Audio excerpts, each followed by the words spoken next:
Ассалому алайкум ва раҳматуллоҳи ва баракатуҳу. Таъбири хоб бо ҳарфи Г. Гӯшт дар хоб. Гӯшт дар хоб нишонаи беҳбудӣ ва насибаи худованд аст.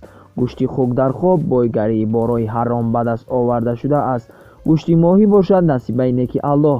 Гӯшти беустухон дар хоб нишонаи ҷангу ошӯб аст.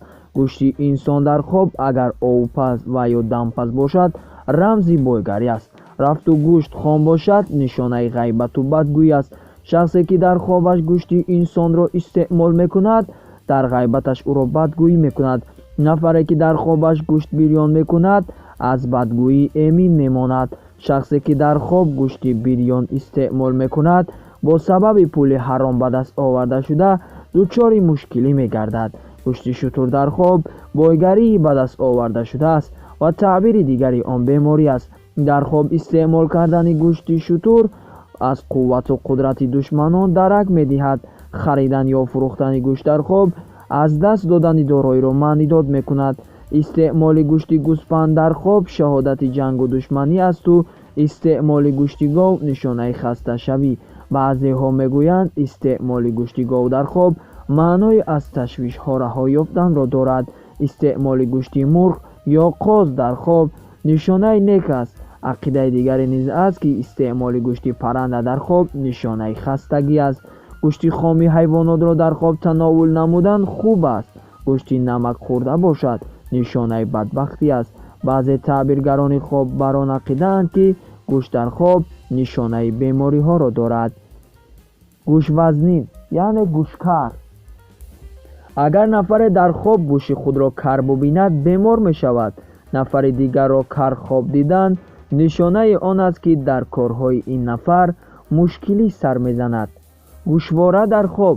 гӯшвора дар хоб тавлиди писар ё ба шавҳар додани духтар аст. марде ки дар гӯши зани худ гӯшвора хоб мебинад, бо тиҷорат машғул мешавад. зани ҳомила дар гӯши худ гӯшвораи тиллои хоб бубинад, писардор мешавад. рафту духтар гӯшвор хоб бубинад, ба шавҳар мебарояд. гӯшвораи нуқрагин аз тавлиди ёфтани духтарча муждагонӣ медиҳад.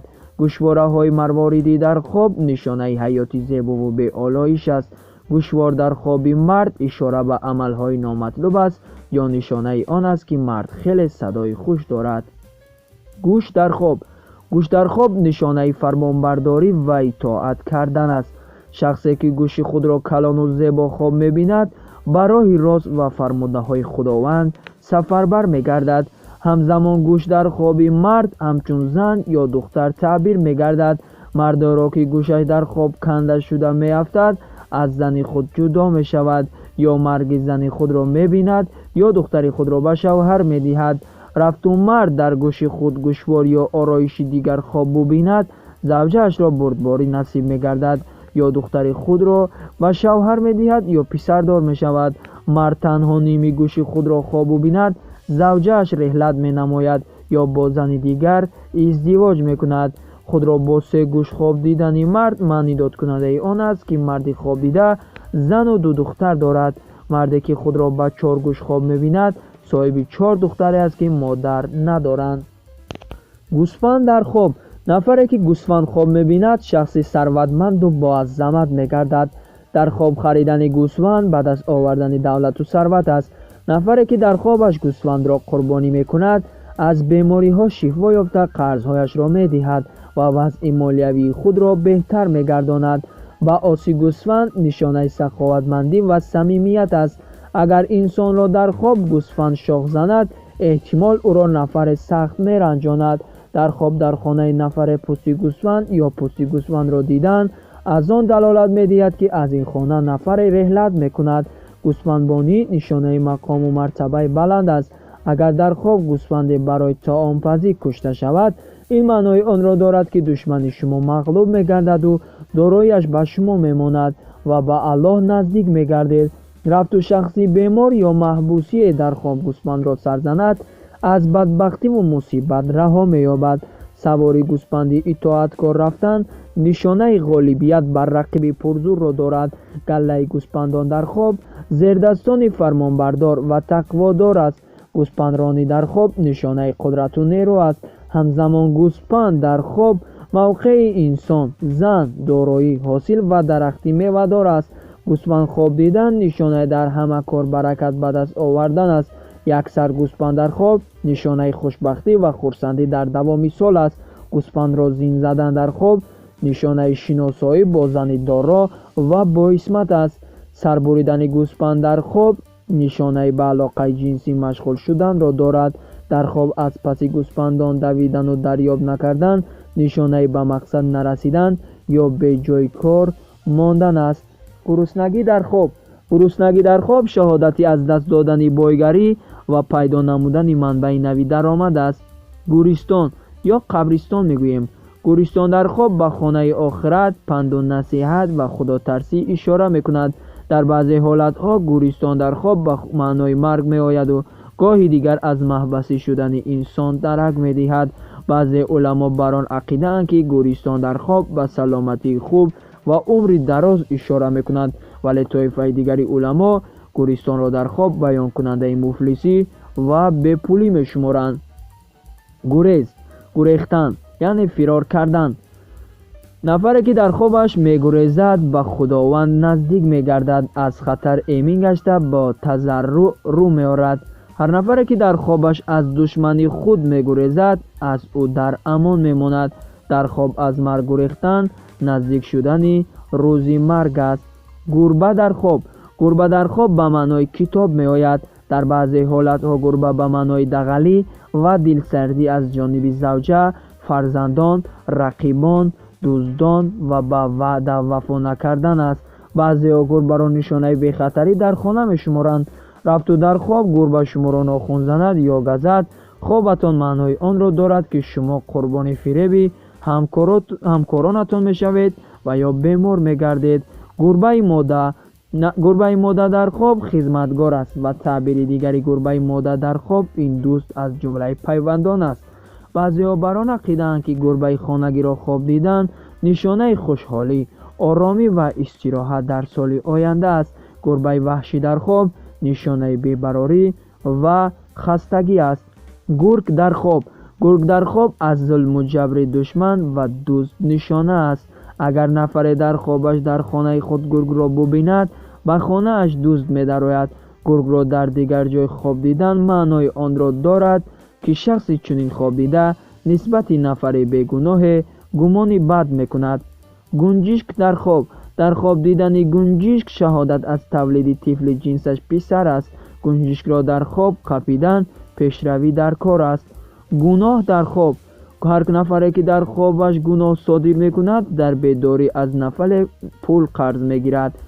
гулкарам дар хоб. гулкарам дар хоб ҳамчун марди деҳотии бадхашм таъбир мегардад. гули чашм. шахсе ки дар хобаш дар чашми худ гавмиҷа хоб мебинад, дучори андӯҳи зиёд мегардад. баъзан гавмиҷа нишонаи дурӯягӣ аст. гавмиҷа дар хоб таъбири нек дорад ва баъзан аз одамони таъбиргар бар он ақидаанд ки шаҳодати саломативу комёбӣ аст. газидан дар хоб. газидан дар хоб маънои қаҳру ғазабро дорад. агар нафареро хоб бубинад ки аз хашм ангушт мегазад, пас ин шахси бадқаҳрест.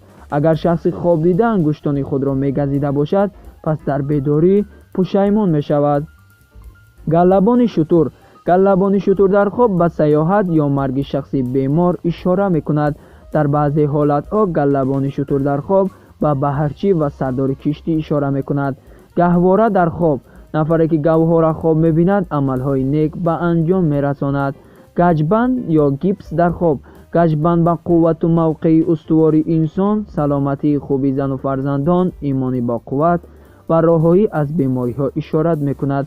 баъзе уламо бар он ақидаанд ки дидани гаҷбанд яъне гипс дар хоб аз вохӯрӣ бо шахси дурӯя ҳушдор менамояд. гамбуск дар хоб. гамбуск дар хоб ба нафарони заифу нотавон ишора мекунад. ҳамзамон ин ҳашарот нишонаи камбағалӣ, ноумедӣ ва талафот аст. гаравгон. нафаре ки дар хобаш худро дар гарав афтида хоб мебинад, гуноҳ содир мекунад ва қалбаш аз гарави гуноҳаш поин намеояд. дар хоб нафареро ё чизеро ба гарав гирифтан, дар бедорӣ ба иштибоҳи бузурге роҳ додану шарманда шудан аст. гармӣ дар хоб. нафаре ки дар фасли зимистон дар хобаш гармиро эҳсос мекунад, ин хоби нек аст. он аз пайдо шудани даромади пулӣ ва либоси қиматбаҳо дарак медиҳад. гармиро дар фасли тобистон хоб дидан маънои баръаксро дорад. гил лой. дар хоб дидани гил ва ё лой аз вохӯрӣ бо шахси тақводоре ки ба амали нек даъват мекунад дарак медиҳад. гирдоб дар хоб. дар хоб дидани гирдоб маънои онро дорад ки инсон меҳнати сангину пурмашаққат мекунад. гирья дар хоб. гирья дар хоб нишонаи хурсандӣ аст. рафту гирья бо доду фарёд задани торсакӣ, пӯшидани либоси сиёҳ ё либоси худро дар бадан даридан мурофиқат кунад, чунин хоб нишонаи ғаму андӯҳ аст. рафту нафаре аз тарс дар назди худованд ё ҳангоми шунидани оёти қуръон гирья мекунад ё барои гуноҳҳои содир намуда ашк рехта шавад, нишонаи хушҳолӣ, дилхушӣ ва рафъ гардидани ғаму андӯҳ аст. гитор дар хоб. садои гитор дар хоб аз ғаму ғусса дарак медиҳад. агар сарвар ё роҳбаре дар хоб садои гиторро шунавад, ин маънои онро дорад ки ба ҳарфу маслиҳати шахси дурӯғгӯ гӯш медиҳад. гов дар хоб. гов дар хоб ба солҳои хуб ё бад ишора мекунад. гови фарбез солҳои серҳосил ва гови лоғар солҳои беҳосил аст. нафаре ки дар хобаш гӯшти гов истеъмол мекунад, бой гарибу сарваташ афзун мегардад. гови саҳроӣ дар хоб барои мард завҷаи зебо аст. дар хоб гов ҷӯшидан нишонаи хушиву нишот асту ба шохи гов даст расонидан бошад нишонаи беҳбудиву роҳат аст. нафаре ки дар хоб говро савор мешавад, аз мушкилиҳо раҳо ёфта хушиҳои зиндагӣ насибаш мегардад. гул дар хоб. гул дар хоб шаҳодати осудагӣ, фароғат ва вохӯрии деринтизор бо шахси дӯстдошта аст. гулҳои шикаста дар хоб нишонаи бадбахтиву андӯҳ ҳастанд. чидани ва шикастани гул дар хоб ҳамчун амалҳои нодуруст таъбир мегарданд. гулафшон. бемории гул.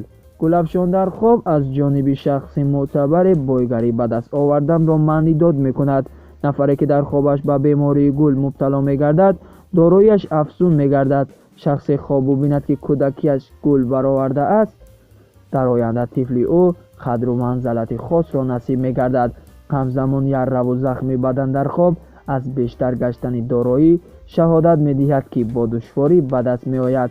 гулдон дар хоб. гулдони пуроб дар хоб нишонаи он аст ки дар ҷамъият гули сари сабад мегардед. гулдони холӣ ё шикаста аз нохушиҳо дарак медиҳад. гули нилуфар. нафаре ки гули нилуфарро хоб мебинад, мавқеаш баланд гашта тақводору донишманд мегардад. нилуфар дар хоб нишонаи ба орзуву мақсадҳои худ расидан аст. гули чашм. шахсе ки дар хобаш гули чашм хоб мебинад, гавмиҷа ё дучори ғами андӯҳ мегардад ё нишонаи дуруягӣ аст. вақт дар ҳарфи г бисёр гирифтем. мо ҳарфҳоро рафтан мегирем ва агар лозим ояд дар наворҳои паст боз бо ҳарфи г сару кор хоҳем гирифт. боқӣ сарбаланду хонаобод бошед.